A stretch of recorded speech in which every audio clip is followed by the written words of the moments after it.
you ought to be happy where you are working. And I always worry about people who say, you know, I'm going to do this for 10 years. I really don't like it very well, and then I'll do 10 more years of this. And I mean, that's a little like saving up sex for your old age. I mean,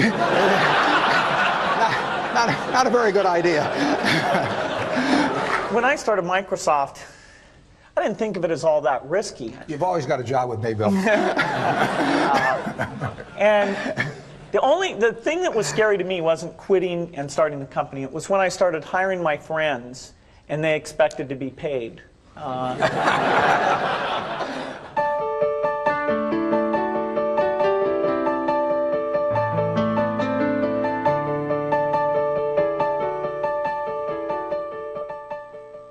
Buffett and Gates on Success was made possible by the Floyd and Dolores Jones Foundation, supporting efforts to enhance public education and a better understanding of business and investing in the American economy.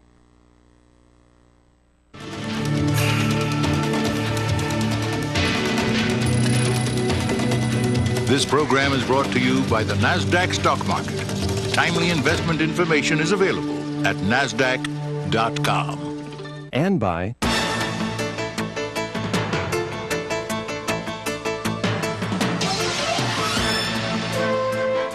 the New York Stock Exchange. The world puts its stock in us. Each spring in Omaha, Nebraska, thousands of investors gather from around the world. How long does it take to get over here from Paris, France? 10 hours. For Sweden? Roughly, it's a day flight. A lot of people. It reminds me of New York, a lot of people. They come for the annual shareholders meeting of an investment company, Berkshire Hathaway. Many come just for a chance to meet Berkshire's legendary chairman, Warren Buffett. Obviously, when the stock goes up a lot, it creates interest. During the past 4 decades, Buffett's uncanny success in picking stocks has made big money for Berkshire shareholders, including Buffett himself. His net worth is estimated at more than $30 billion. One highlight of the annual meeting is Berkshire Hathaway Day at an Omaha Royals baseball game. Buffett throws out the first pitch.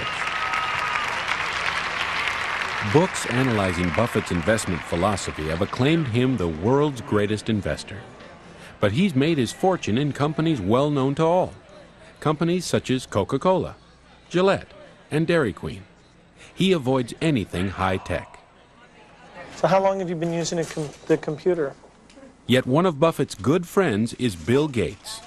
Microsoft's co-founder and CEO is 26 years younger. His enormous success has come from a technological revolution that he has done much to pioneer and popularize. Gates started Microsoft with his high school friend Paul Allen when Gates was still in his teens. Their investment, $1,500. The ski jumping, that's pretty exciting, isn't it? Today, Microsoft's annual sales exceed $14 billion. It is the world's leading developer of software for the personal computer. And Gates is the PC's globe-trotting evangelist, celebrating its many benefits. Am I going to have time to get everybody? Okay. Success has made Bill Gates the world's wealthiest and perhaps most famous entrepreneur. It also has made Microsoft a target of controversy. The popularity of its Windows software has brought legal challenges from government antitrust regulators. They've tried to limit Microsoft's expansion into new fields, such as the Internet. Bill Gates and Warren Buffett share a restless curiosity and fascination with the future. Together in the spring of 1998, they came to the campus of the University of Washington in Seattle. They came to share their experience and their combined wisdom in conversation with students from the university's business school. Young people overflowed the Student Union Auditorium for an extraordinary conversation with two of the most successful business leaders of our time. So please join me in giving a University of Washington Business School welcome to Bill Gates and to Warren Buffett.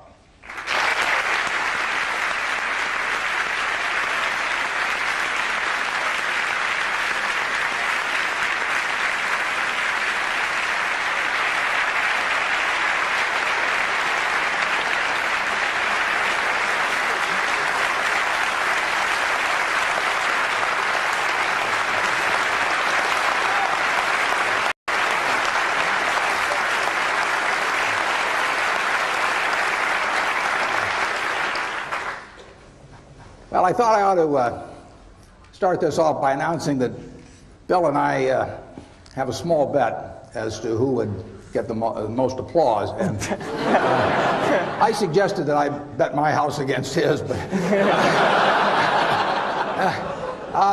we settled on a small sum. But evidently, it isn't so small to Bill because just before we came out, he gave me this Nebraska Cornhuskers shirt to wear, and he puts on this purple shirt. We're going to answer your questions. Whatever you want to talk about is fine, and we don't want any softballs. And I thought by wearing this Cornhusker shirt that I could guarantee hardballs right in my head. When we went to the game last year, about halfway through the first quarter, Bill said, "What's that big N stand for on those guys of yours?" I said, "Bill," I said, "what the hell?" I said, "It's knowledge." We all agree on that in Nebraska. Well, they've asked us to start out talking with the two of us on one question, but then it's going to be your questions, and we're going to just have you line up behind the microphones, and we'll go back and forth. They did ask that we might start off with talking about sort of what got us here, and it's pretty simple in my case. It's not IQ. I'm sure you'll all be glad to hear that. But everybody in this room has more IQ than they need to do my job. The big thing is rationality. And in other words, you know, I always look at IQ and talent as sort of representing the horsepower of the motor. But then in terms of the output, the efficiency with which the motor works, that depends on rationality, because a lot of people start out with 400 horsepower motors and get 100 horsepower of output, and it's way better to have a 200 horsepower motor and get it all into output. And so why do smart people do things that interfere with really getting the output they're entitled to? And it gets into habits, into character, into temperament, and it really gets into behaving in a rational manner. It's not getting in your own way. As I say, everybody here has the ability absolutely to do anything I do and much beyond. And some of you will, and some of you won't. But it will. The ones that won't, it will be because you get in your own way. It won't because the world doesn't allow you to.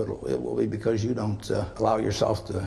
So I have one little suggestion for you. Pick out the person in the class that you admire the most, and then write down why you admire them. Put down a list of qualities. You're not to name yourself in this. And then put down the one that frankly you could stand the least in the whole group, and put down the qualities that turn you off in that person. And look at that list, and you won't find it's a bunch of things like throwing a football 70 yards or anything of the sort. The qualities of the first one that you admire are qualities that you, with a little practice, can make your own, and which, if practiced, will become habit forming. The chains of habit are too light to be felt until they're too heavy to be broken. I mean, my age, I can't change any of my habits. I mean, I'm stuck. But at your age, you will have the habits 20 years from now that you decide to put into practice today. So I just suggest that you look at the habits you admire in others, or the behavior you admire in others, and make those your own habits, and you look at what you really find somewhat reprehensible in others, and just decide, those are things you're not going to do. Ben Franklin did that a few hundred years ago, and it still works today. And if you do that, you'll find that you convert all your horsepower into output. So with that sermon, I'll let Bill give you another one, and then we'll get into your questions. I think Warren's absolutely right about habit. I was lucky enough when I was quite young to have an exposure to computers, which were very expensive and kind of limited in what they could do, but still fascinating. And some friends and I really talked about that and decided that they would change because of a miracle technology of chips into something that everybody could take advantage of. And we really thought writing software was a neat thing. We hired our friends who wrote software. We thought about what the potentials were and really didn't see any limit. And so that vision of getting our friends together, getting them to work as a team, really seeing what kind of tool this could be, a tool of what we talked about as the information age, where the key thing is magnifying your brain power instead of just your muscle power. And by pursuing that with a pretty incredible focus and being there at the very beginning of the industry, we were able to build a company that has played a very central role in what's been a pretty big revolution. Now, fortunately, the revolution is still at the beginning. It was 23 years ago when we started the company, but there's no doubt that taking the habits we formed and sticking with those, which would be hard to change, the next 23 years are going to give us a lot more potential and maybe even get us pretty close to that original vision, which was a computer on every desk and in every home. And that's a fun thing to be involved with. Okay, fire away. I was wondering how you define success personally. Well, I can certainly define happiness because that's what I am. I mean, and if that I mean, I get to do what I like to do every single day of the year, and I get to do it with people I like. And I don't have to associate with anybody. Causes my stomach to churn. The only thing in my job I don't like, and this only happens about every 3 or 4 years, occasionally I have to fire somebody, and I don't like. That's the only thing.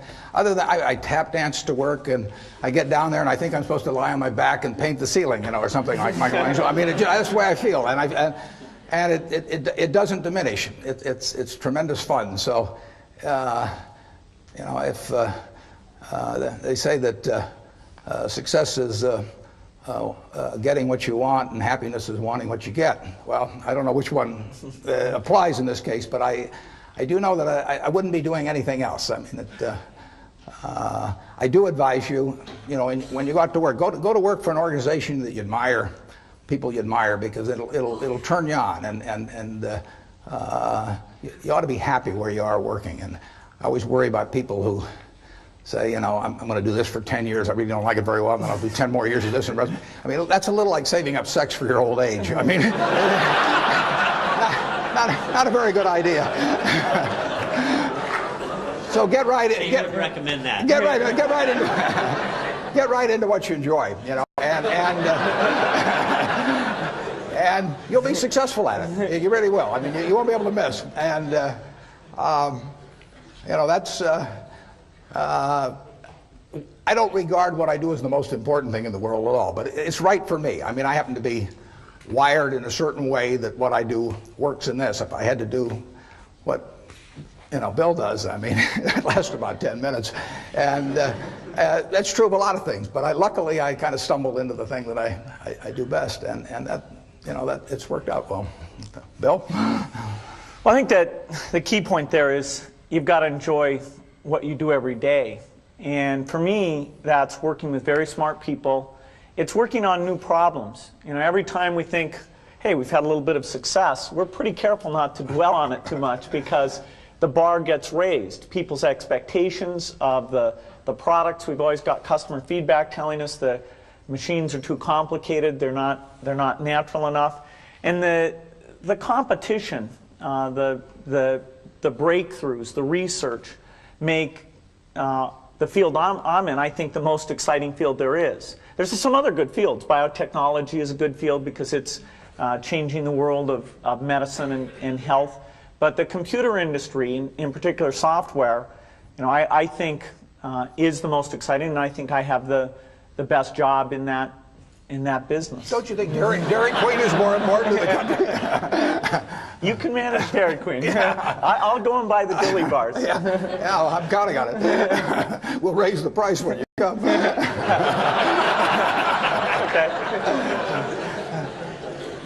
You don't want to get in. I have turned down business deals that were otherwise decent deals because I didn't like the people that I would have to work with.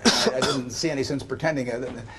And to get involved with people that really cause your stomach to churn. I say it's a lot like marrying for money. That it's probably a bad idea under any circumstances, but it's absolutely crazy if you're already rich, right?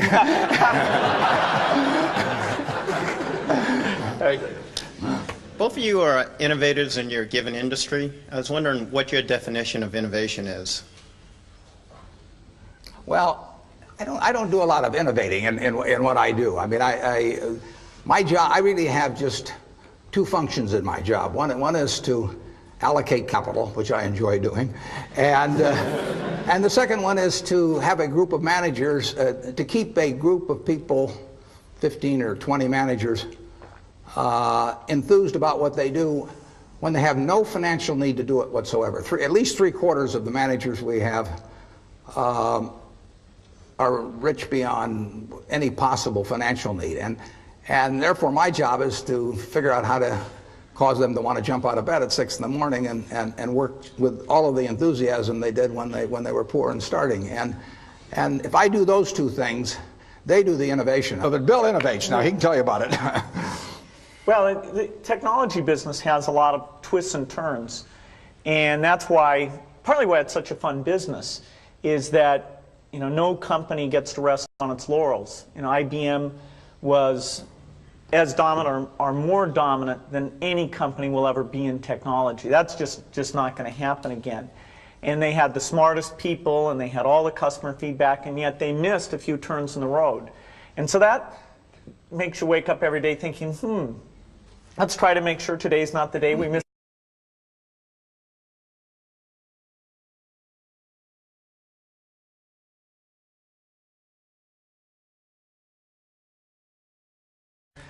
People who can pull those things together and make sure we don't get surprised. Sometimes we do get taken by surprise. For example, the internet came along, and we had it sort of as a 5th or 6th priority. It wasn't like somebody said internet to me and I said, oh, I don't know how to spell that. I said, yeah, I got that on my list, I'm okay.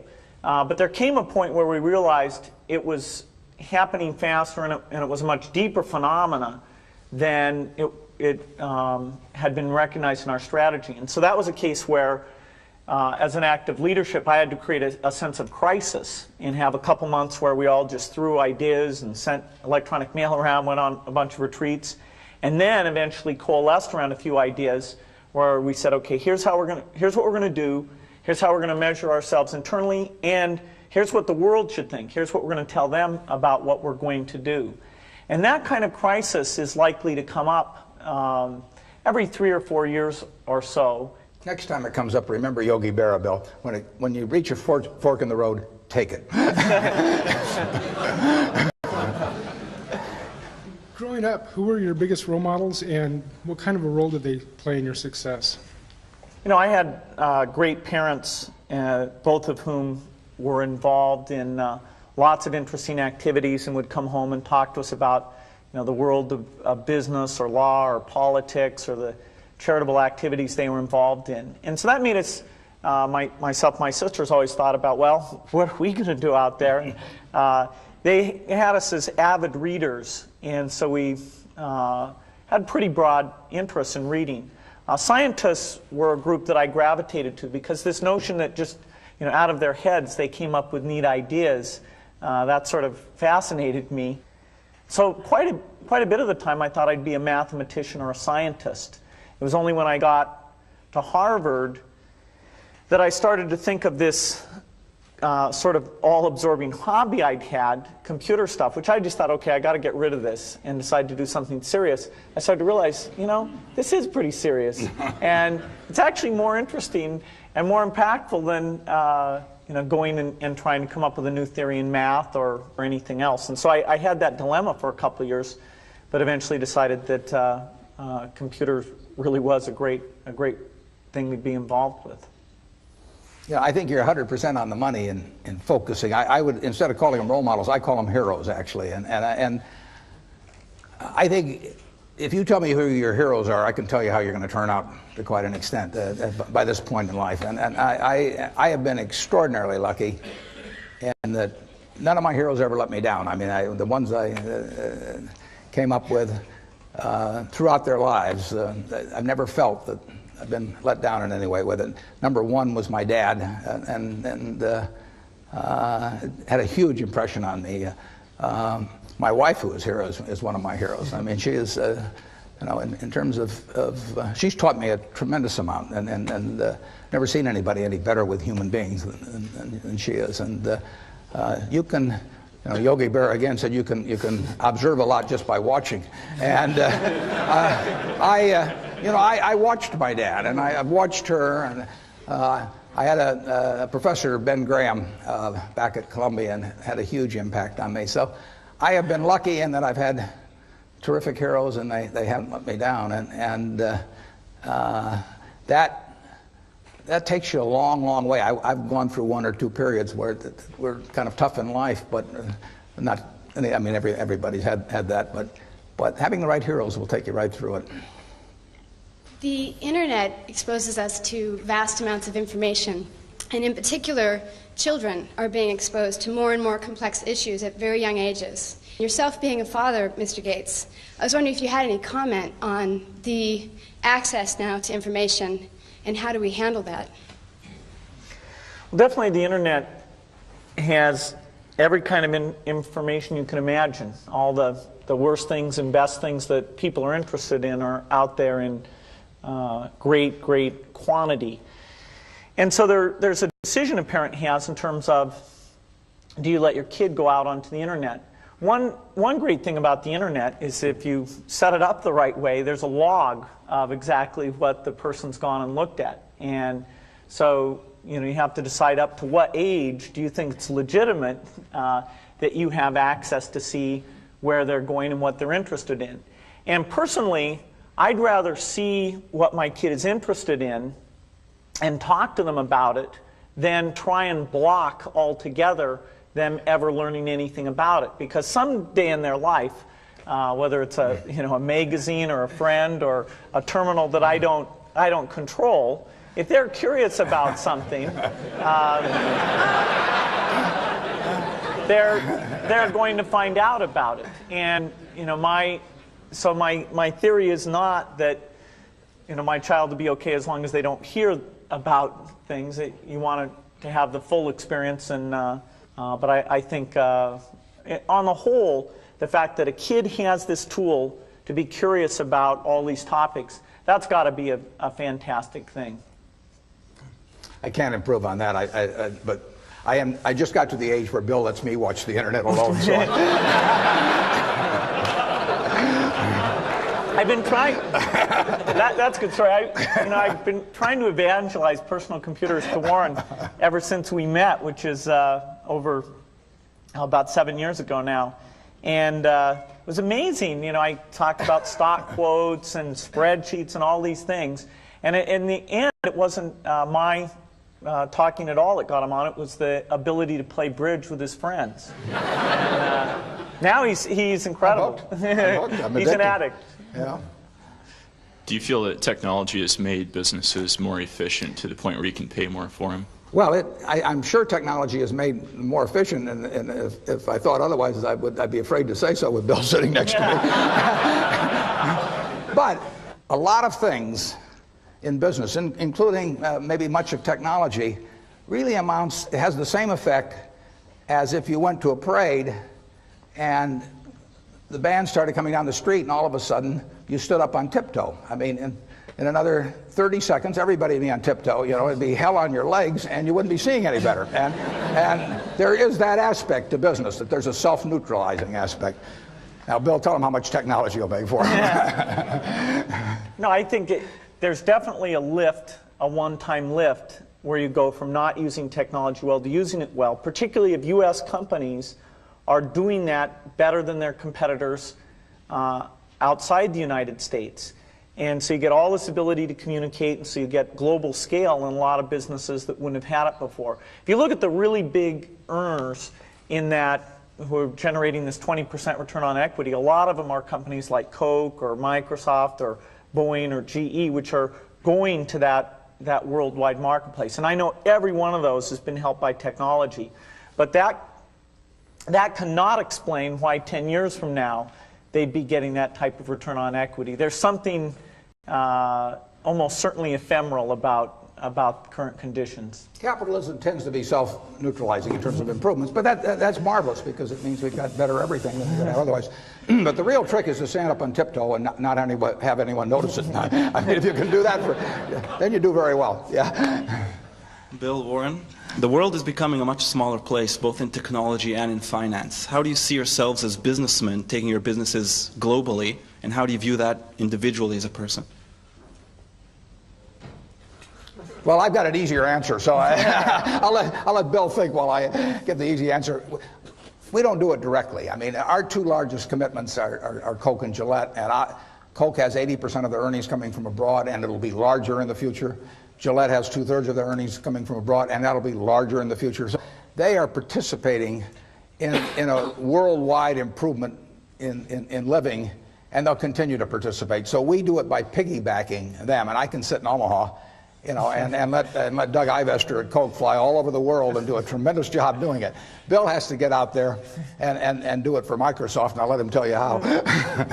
One great thing about our business is it is global. That what do you need in a spreadsheet? About the same thing in Korea and Egypt as you need in the United States. And the PC standard is a global standard. We have to do some adaptation for the local languages, and that's a fun part of our business, understanding bidirectional languages and the large alphabets that you have in Chinese, Japanese, and Korean.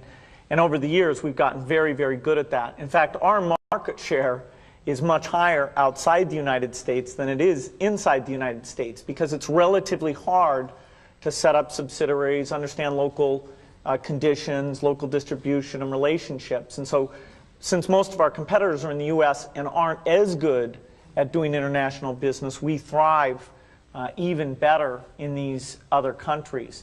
Most of our growth will come from outside the United States. The United States will get to the point where it's largely a replacement market. Most homes and business desktops will have PCs. Now, that doesn't mean they won't replace them, that they won't want better software that can see, listen, and learn. But outside the U.S., we still have that early slope phenomena. So it's very much a global business. When you think about it, many of you are probably too young to remember with clarity. Anyway, 15 years ago, this country almost had an inferiority complex about its ability to compete in the world. And with software and the whole development of the computer, now the rest of the world is looking to us, and Bill has played a big part in that. I mean, he has contributed in a major way to a change in our attitude about this country and the world's attitude about this country.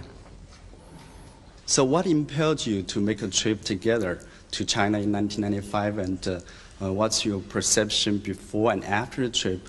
And most interesting, the next question is, what has that trip affected your global business decision in that region since? Well, we went to China for a lot of reasons, partly to relax and have fun. We found a few McDonald's there, just so we didn't feel too away from home. It was also exciting to go and see all the changes taking place. I mean, it's so amazing what's going on there. And we saw different parts of the country, got to see some of the leaders. It's a market that Microsoft had already been investing a lot, and we've upped that quite a bit since then. Although about 3 million computers get sold every year in China, people don't pay for the software.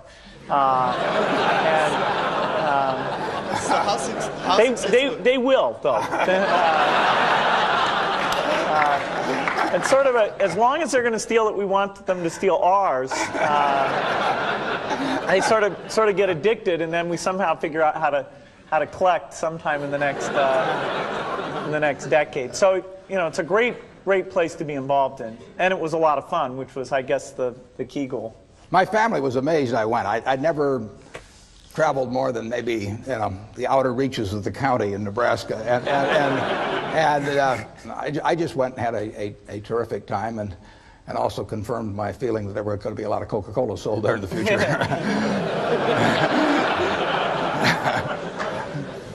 I told everybody over there it acted as an aphrodisiac. I don't know whether.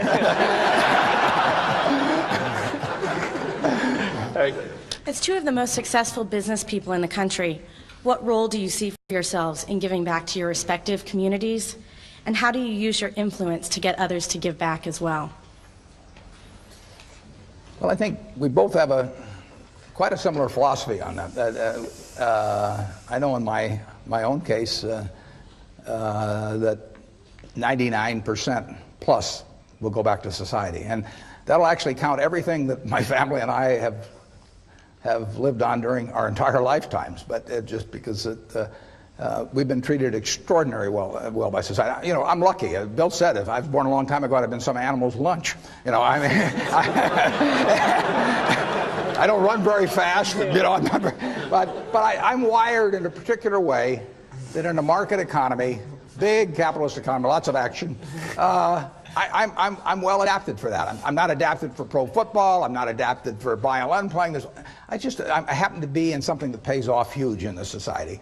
And basically, I get the fun of playing around with that while I live, but it will all go back to society, and I think it'd be wrong to be otherwise, frankly. If I'd been dropped down in some remote country or in almost any other place in the world, I wouldn't have been worth a damn. I mean, I am here because of a tremendous society that surrounds me, and the fact that I happen to be well adapted to a certain part of it. And so it's all going to go back to society, and I know Bill feels very similar. I think that's a great philosophy, not to mention the fact that passing along lots of money can be a bad thing for the people who receive it. They might not think so at times, but no, I never put it to a vote.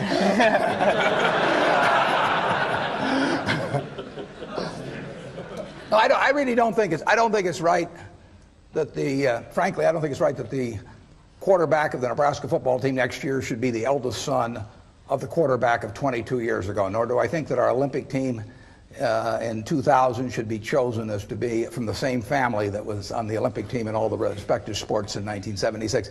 I mean, we believe in the meritocracy when it comes to athletics and all kinds of things. Now, why not have a meritocracy in terms of what you go out into the world with in terms of the productive goods? Let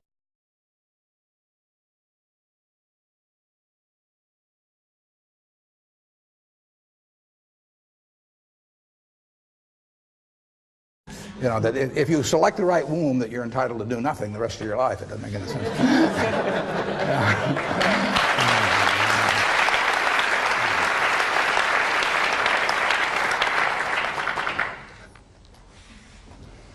Hi, there's been a lot of discussion about how the information age is revolutionizing society.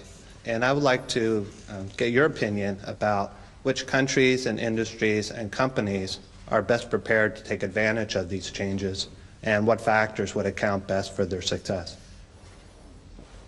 Maybe I'll start with that. If you look at what's happened in personal computers or what's happened in business in general, in terms of how we allocate capital and let labor move around, the United States has emerged in a very strong position. And so the first beneficiary of all this information technology will be the United States. There are a few other areas like Singapore, Hong Kong, the Scandinavian countries, where they're adopting the technology at basically the same rate that we are. There's a few countries that even relative to their level of income are going after the technology because they believe so much in education. In Korea and many parts of China, we see incredible penetration of personal computers, even at very low income levels, because they basically decided it's a tool to help their kids have access to information and to get ahead. The whole world is going to benefit in a big way. You know, there'll be this shift where instead of your income level mainly being derived by what country you're in, it'll be derived by what your education level is. So today, a PhD in India doesn't make nearly as much as a PhD in the United States.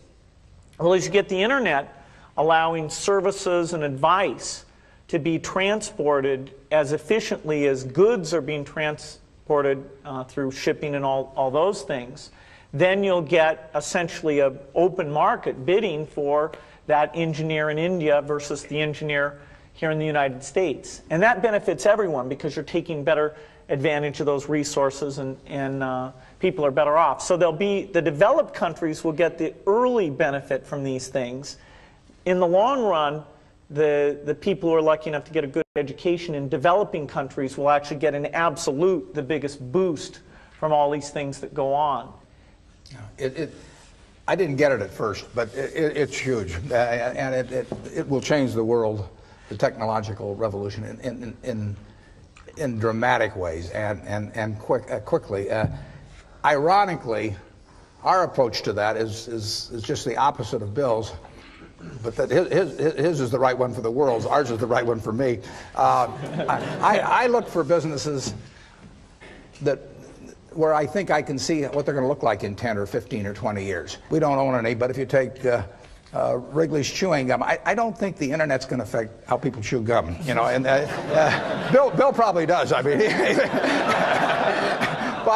but I don't think it's going to affect the fact that Coke will be the drink of preference and will gain in per capita consumption around the world. I don't think it'll change whether people shave or how they shave or the fact that they like a better shaving system as the Mach 3 is going to be very shortly, I might add.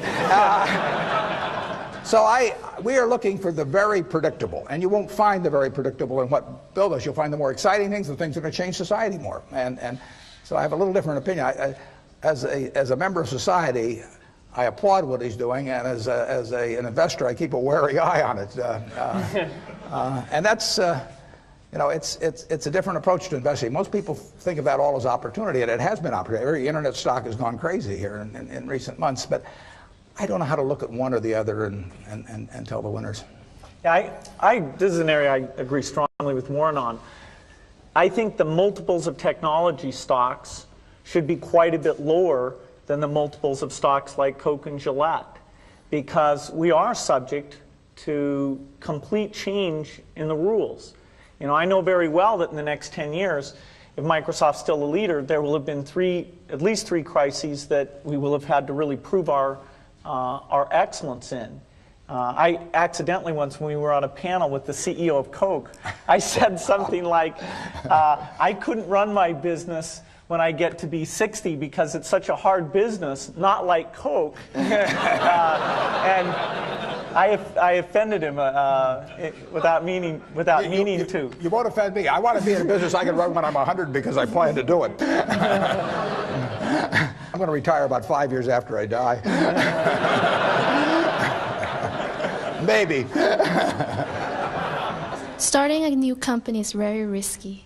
How do you determine when is the best opportunity to start a new company, and how can you get people to support you? Well, when I started Microsoft, I didn't think of it as all that risky. I mean, I was so excited about what we were doing. It's true I could have gone bankrupt, but you know, I had a set of skills that were highly employable, and in fact, my parents were still willing to let me go back to Harvard and finish my education if I wanted to. You've always got a job with me, Bill. And the thing that was scary to me wasn't quitting and starting the company. It was when I started hiring my friends and they expected to be paid. And then we had customers who went bankrupt, customers that I'd counted on to come through. And so then I got this incredibly conservative approach that I wanted to have enough money in the bank to pay a year's worth of payroll, even if we didn't get any payments coming in. And you know, I'm almost true to that the whole time. We have about $10 billion now, which is pretty much enough for the next year. Anyway, you know, if you're going to start a company, it takes so much energy that you know it better overcome your feeling of risk. I don't think that you necessarily, if you're going to start a company, should do it at the start of your career. I think there's a lot to be said for working for a company, learning how they do things. You know, if you're young, it's hard to go lease premises. They made that hard for me. You couldn't rent a car when you were under 25 at the time, so I was always taking taxis to go see customers. The people would, you know, people say, well, we're going to go have a discussion in the bar. Well, I couldn't go to the bar.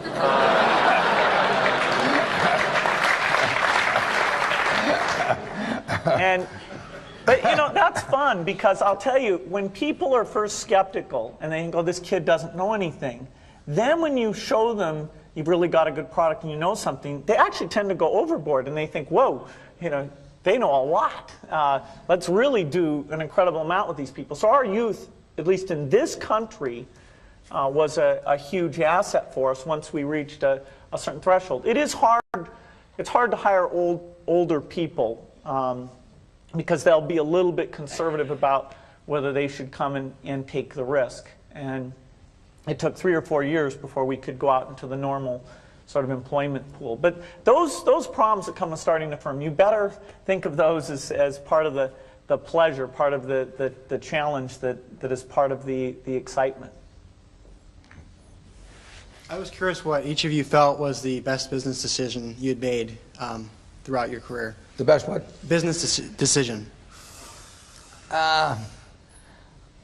I think just jumping in the pool, basically. I mean, I've always enjoyed what I've done, and a few things have worked out very well. And the nice thing about the investment business is that you don't need very many. You'll see plenty of times when you get chances to do things that just shout at you. And the thing you have to do is when that happens, you have to take a big swing. I mean, that is no time to be reading a book on the theory of diversification. I mean, that is a time to put very significant. When you find something where you know the business, it's within your circle of competence, you understand it, the price is right, the people are right, then you take your thumb out of your mouth and you barrel in. We were talking at breakfast this morning about of all Warren's investments decisions, which was the worst decision? Which it's amazing, and they're tough to find because he's the track record's unbelievable. But we, I think, decided that by some metric, buying the company that his company is named after was probably the worst investment decision. That's true. I mean, we went into a terrible business because it was cheap, and it's what I refer to as the used cigar butt approach to investing. You know, that you see the cigar butt down there, it's soggy, you know, it's terrible, but there is one puff in it and it's free. And that's what Berkshire was when we bought it. I mean, it was selling below working capital. Actually, buying Berkshire Hathaway, buying control of it, was probably the biggest single bad decision that I've made. And then I made all kinds of decisions that have cost us billions of dollars, but they've been mistakes of omission rather than commission. I mean, there were businesses that we knew enough to buy a lot of. I don't worry about not buying Microsoft because I didn't understand that business. I didn't understand Intel. But there were businesses that I did understand. Fannie Mae was one. I mean, I made a decision to buy it, and I didn't execute. And we would have made many billions of dollars on something that was within my circle of competence, and I didn't do it. And you don't see that. Conventional accounting doesn't record that. But believe me, it happened. In my case, I'd say my best business decisions really have to do with picking people. You know, deciding to go into partnership with Paul Allen is probably at the top of the list. And then subsequently hiring a friend, Steve Ballmer. And having somebody who you totally trust, who's totally committed, who shares your vision and yet has a little bit different set of skills, and also acts as a check on you. You know, some of the ideas you come up with, you run by them because you know they're going to say, hey, wait a minute, have you thought about this and that? And just, the benefit of sparking off of somebody who's got that kind of brilliance, it's not only made it fun, but it's really led to a lot of success. So picking a partner is crucial. Yeah, and I've had a partner like that, Charlie Munger, for a lot of years, and it does for me exactly what Bill was talking about. Charlie, and so you have to calibrate with Charlie, though, because Charlie says everything I do is dumb, but but if he says it's really dumb, then I know it is. But if he just says it's dumb, I take that as an affirmative vote. Go ahead. If you can change one thing in your life, what would it be and why? My age. I never look back. I just don't worry about anything.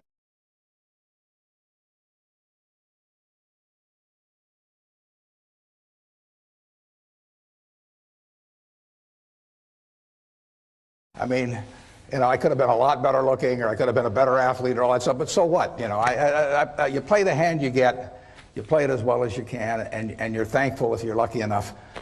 The odds were, when I was born, the odds were over 50 to 1 against me being born in the United States. I mean, I had a 2% probability, you know. Well, if I'd known that, I might have given up and not come out. I mean, but here it was, you know. I was lucky enough to be born here, and I was lucky enough to have two terrific parents, and they raised the three kids in a way that helped me enormously in life. So, I mean, when you got all that going for, I just don't think you look back and think about anything that could be changed better. I'm thankful. Isn't there at least one bridge hand you would have played differently? Well, I have a partner who says I should have played every bridge hand differently. I asked her one time, I said, how should I play that hand? And she said, under an assumed name.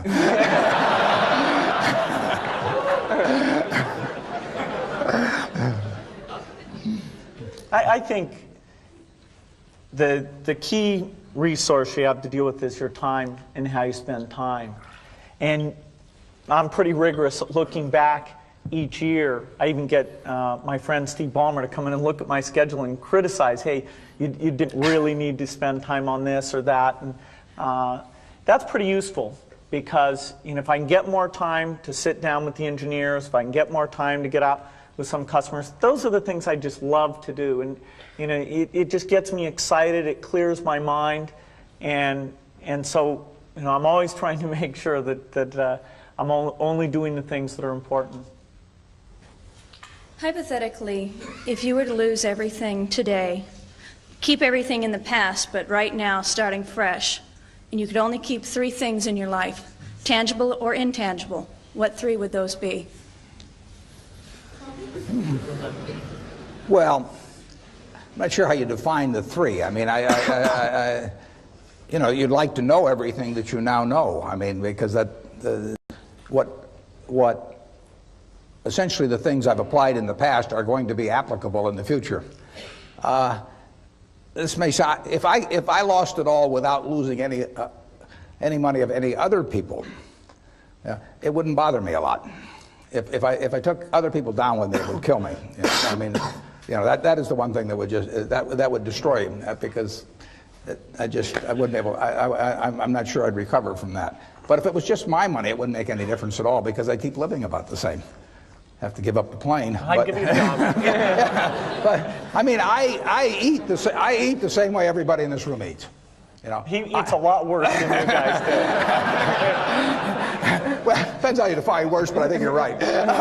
And you can get, I mean, in terms of medical care or anything, there's very little difference in how the people in this room live now and are going to live in the next 10 years than the way I do. So I wouldn't miss anything. I mean, I would like to keep playing the game because I enjoy it. So if I had the knowledge that I've had that gotten me here, and I had anything to work with at all, and I could probably talk somebody into giving me a few bucks to start it. But I would have a lot of fun playing the game again. I mean, it might be, you know, I'm not sure I want to follow your experiment, but I think it'd be just about as much fun as what I do. Yeah, as long as people didn't go down with me, that would be no fun. Bill? Yeah, starting out at a small scale again, you know, it's got a certain attraction to it, but. You know, I think it's interesting. Our business is not one where money makes that much difference at all. You know, in fact, somebody was saying to me recently that, you know, Microsoft has such a strong position in our business.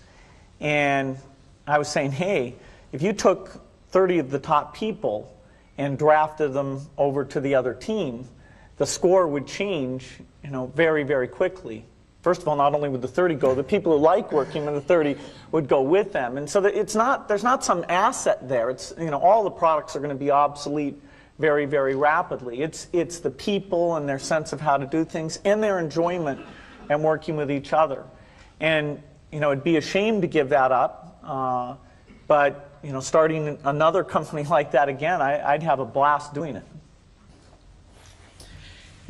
In light of public controversy that's caused a lot of confusion in my mind and has polarized most of my friends and associates, and perhaps has caused one or both of you to lose some sleep, I'd like to ask you to share your perspective of what purpose or what appropriate role antitrust legislation should play in American business?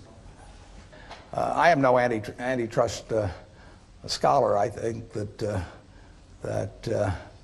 well, I met Bill 8 years ago, and he's a terrific teacher, and so he spent about 6 or 7 hours explaining his business to me. And he actually, I mean, here I am, the world's biggest dummy on technology, but he explained it to me pretty darn well. And when he got through with it, I bought 100 shares of stock just to keep track of him. And I think that shows two things. One is that I've got an IQ of about 50. And the second is, I didn't think he had any monopoly.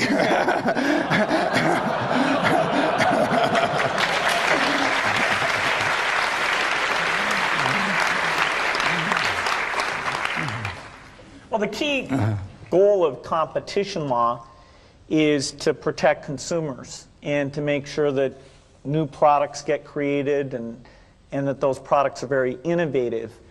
And you can look in the economy at different sectors and say, you know, where is that happening very well and where is it not happening as rapidly?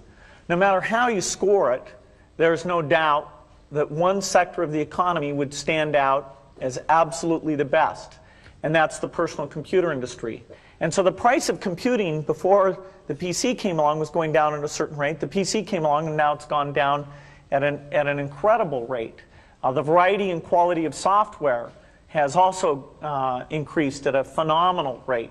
We're absolutely at the peak of that today. The number of new software companies being started, the number of software jobs, the level of investments, the number going public. I mean, it's way beyond even what it was 3 years ago. It's on a big uptake. And so consumers are doing very, very well. And so it is somewhat of a surprise to find ourselves in an antitrust controversy. And, you know, thank goodness for the judiciary, which is an environment where facts are tested in an appropriate way and people can see, you know, has the competition worked in the way it should? Has it been beneficial to consumers? And there's no doubt in our mind where that's going to come out. It seems to a lot of people that in both your companies, the success is driven by your enthusiasm and your leadership skills. How do you see your organizations in the post-Buffett and post-Gates era, and how do you prepare your companies for that period? Well, your assumption is wrong, because I will keep working until about 5 years after I die, and I've given the directors a Ouija board, and they'll be in touch. But the Ouija board it doesn't work. We have outstanding people that can do what I do, and we've got the people identified to do that, and the board of directors of Berkshire knows who they are. And in fact, I've got a letter. I've already sent out a letter that tells what should be done, and I've got another letter that's addressed, which will go out at the time, and it starts out, "Yesterday I died," and then it just tells what the plan for the company is, and it's all taken care of. It's all written. I put down at the bottom of it, I put "dictated but not read."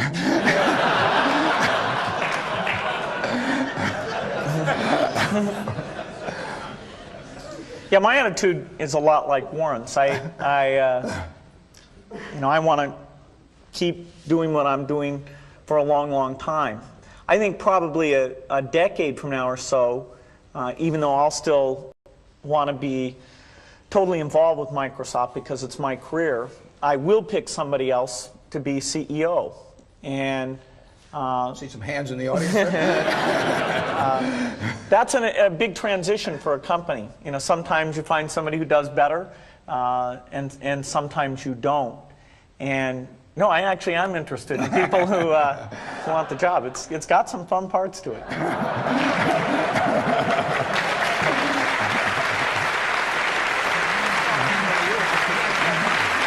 I just want to make certain that they hear that we specifically and formally thank Warren Buffett and Bill Gates for visiting the University of Washington Business School. And please show them your appreciation as I show them out of the auditorium. Thanks again.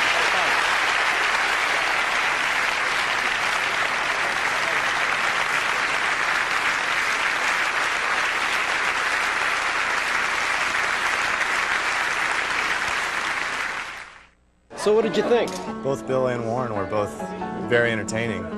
And a lot of the questions are on a personal basis, so that was kind of nice to see another side of them as opposed to the business side. Warren Buffett's comments about being true to yourself and following what it is that feels right ring true to me. That was good to hear that message, especially from someone who's been so incredibly successful in what he's done. Both of them mentioned about in order to succeed, you must be happy in what you do, and that I find it to be much more important than acquiring wealth and fame, in the sense that you have your internal sense of achievement, that you have done something that is different.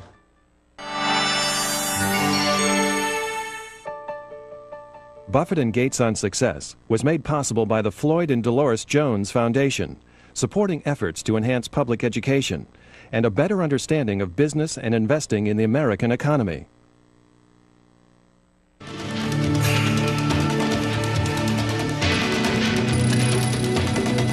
This program is brought to you by the NASDAQ stock market. Timely investment information is available at NASDAQ.com.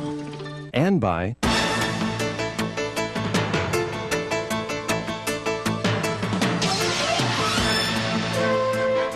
the New York Stock Exchange. The world puts its stock in us.